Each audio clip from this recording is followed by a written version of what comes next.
Hey, all my saabers out there. Another video for the day. Pretty straightforward. Just wanted to show off my little obd2 Bluetooth adapter. Of course, it plugs into the obd2 diagnostics jack in the car here, and you can see it flashing because it is actually currently connected and paired with the phone. I have two apps primarily that I use with it. Of course, I purchased actually Torque Pro.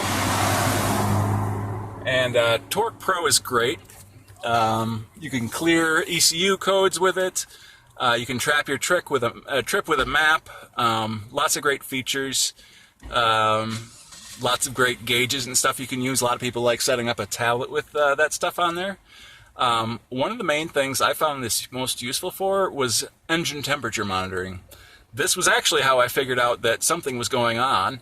Regarding my low-speed fan. I would be idling or driving at lower speeds through the city kind of thing, and I would see my temp start to, get up there, and I noticed that it'll get up to like 245, 250 degrees Fahrenheit before the high-speed fan turns on. The high-speed fan did cool it off plenty quick, but you don't really want your engine getting that hot to begin with. The low-speed fan turns on at 212 degrees Fahrenheit. And so because of that, the engine overheats a little bit, not maybe enough to do major damage, but over time that can cause some head gasket issues, as it is an aluminum block and iron head. So the aluminum head expands at twice the rate that the block does, and that causes the head gasket to have shearing.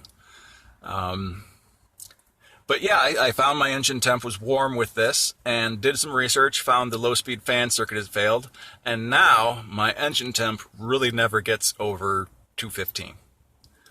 And that's really what you want. It seems I've seen a good number of Saabs, like NG900s and OG93s on Craigslist that had head gasket issues. I think this is one of the root causes of that. So the other app I use with this Bluetooth adapter is called the Dash. It's a little different. It's more, I think, for monitoring your driving style. Fuel economy is really what I use that for, is to monitor my fuel economy. It's kind of cool. It gives you a score for your driving and everything.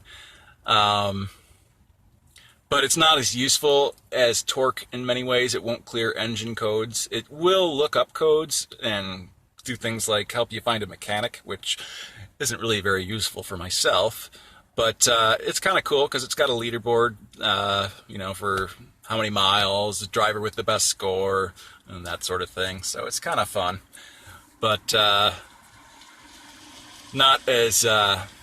Again, not as useful as the Torque app, which is, I believe, available for iPhone as well. The issue with the iPhone is you can't use a Bluetooth OBD adapter. You have to get a OBD2 adapter with wireless, and those tend to be more expensive. Those are around $60. I think I paid $7 or so from this.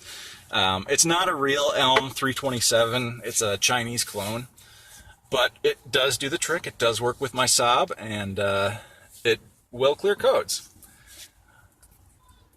So there is that. Maybe sometime I'll get some screenshots of the app and everything, but just wanted to share it. I'm sure a lot of people are already familiar with these things, but if you're not, it's a really inexpensive, handy tool to have that can really help you diagnose things. So I do recommend one. Happy boost season, everyone. Like, subscribe, comment, share. Appreciate all that, and you have a good night.